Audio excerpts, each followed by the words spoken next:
Hello, good morning. Welcome to Sandy Ainley. I hope each one of you are well.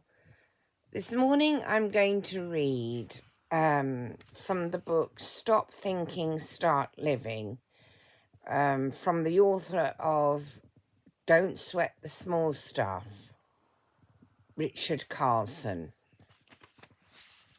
I've read some of this book to you before, however, I haven't done so for quite a while.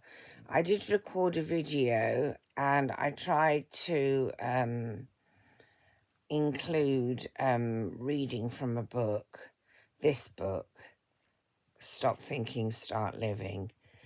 And very sadly, it didn't upload. I don't know the reason as to why. However, I gave up on that video very sadly, which I put a lot of work into. And so I shall read you part of the book today from the subject, Your Thoughts Aren't Real. If you could understand that your thoughts aren't real, you could stop reading right now, because you would feel a tremendous sense of relief, and you would have realized how to create happiness in your life forever. And even though it is going to take some explanation on my part, the statement is true. Think about it.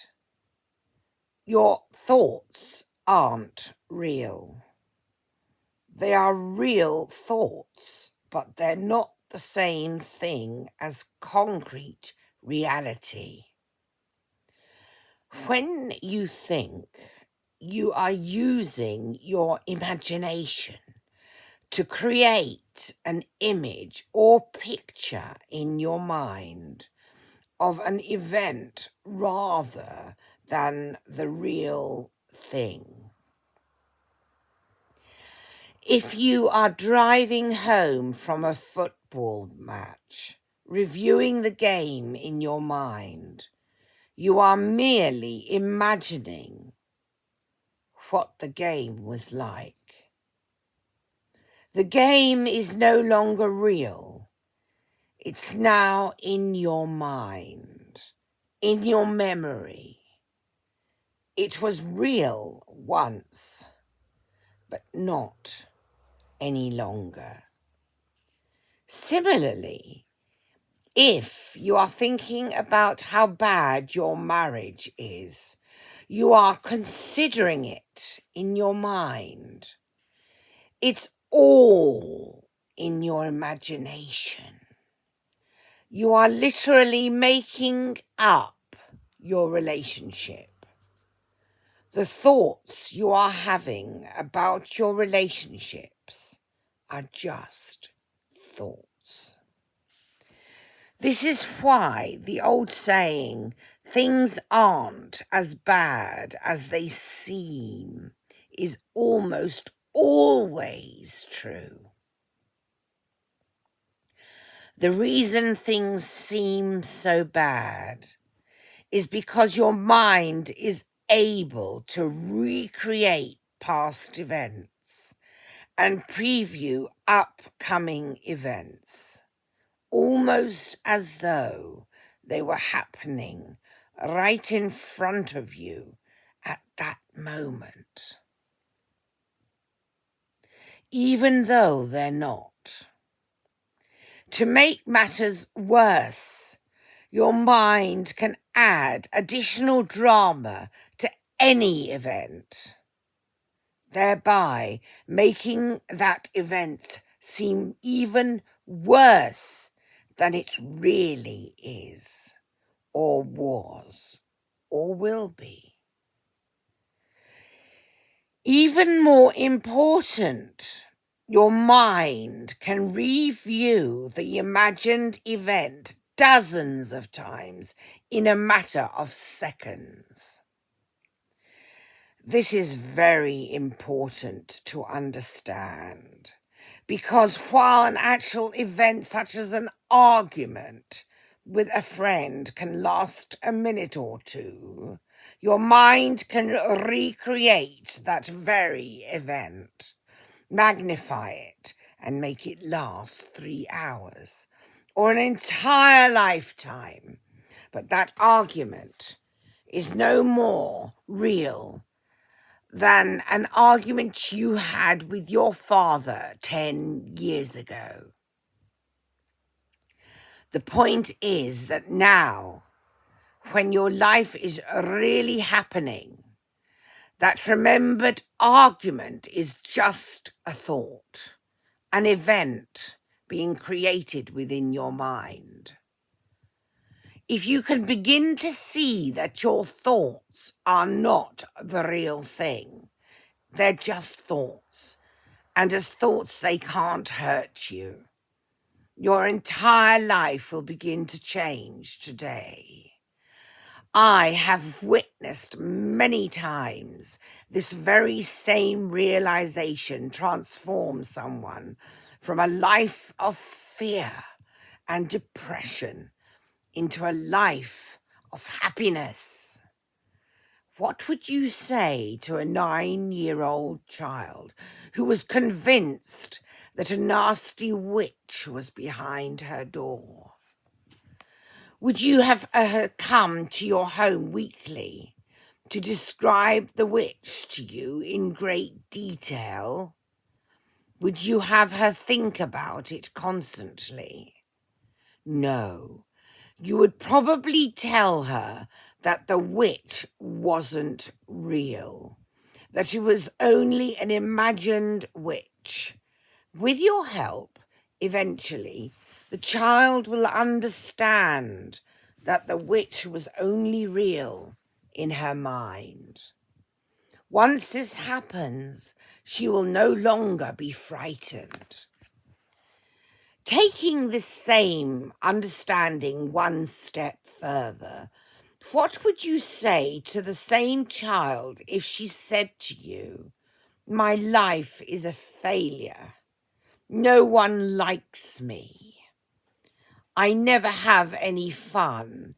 I don't want to live"? Wouldn't you also try to teach her that the thoughts she was having about herself were just thoughts? I hope so. There is nothing holding those ideas in place other than her own thinking, her own internal dialogue. If the 9-year-old were able to see what you were trying to teach her, if she were able to establish a different type of relationship with her thinking, wouldn't she be better off than if she believed that her thoughts were real? She certainly would be. Wouldn't it be nice if she could relate to all of her thoughts in the same way? Well, thank you very much indeed for listening to me.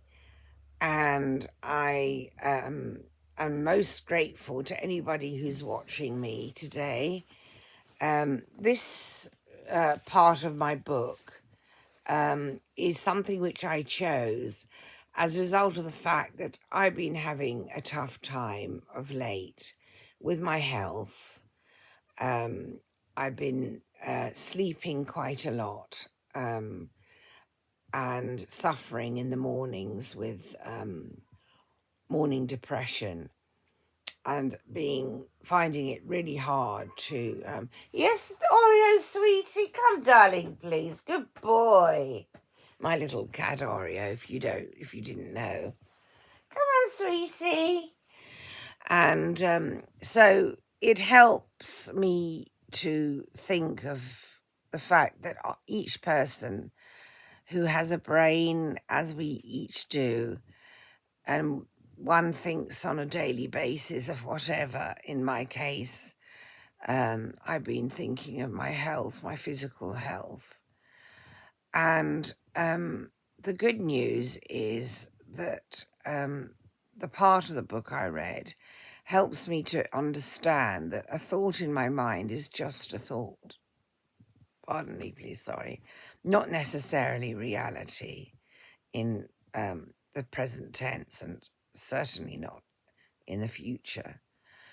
And that I'm just to let go of that thought and move on. And whatever has taken place in the past belongs to the past, good or bad, so to speak. And the present is something that one can work hard on and focus on. And whatever my action is today, and whatever is my attitude today, has an impact on my future. And that is something which I think is most relevant to my life at the moment, and my help to myself, for myself, to be able to cope with my thinking pattern and my attitude presently, which I am happy to say is very positive, and I shall remain positive. And even if people are negative on subject of, hello Oreo, on subject of life, I don't have to be negative on subject of life. And so I thought I'd share it with you as a result of the fact that it's something that's helping me today to realize that I can be positive even when there's a lot of negativity around me.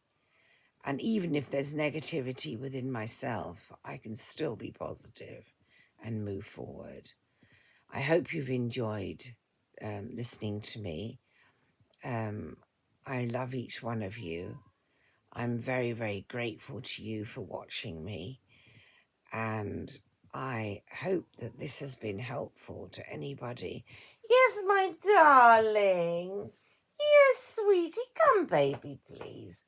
I'm closing the vlog in a moment. Okay, darling? It's my sweetie cat wanting attention, just as a child, in the middle of a vlog, just as a mother would, if the mother's on the phone, little girl wants to grab the mummy's attention. That's what the cat reminds me of. However, my thought on subject of the cat is simply just a thought, and it may not be reality. So it just shows to each one who suffers from any type of, even if it's just a negative thought that that person suffers with, just please understand and receive help from me to say to you that your thoughts are just your thoughts, and your thought is just your thought, not reality necessarily.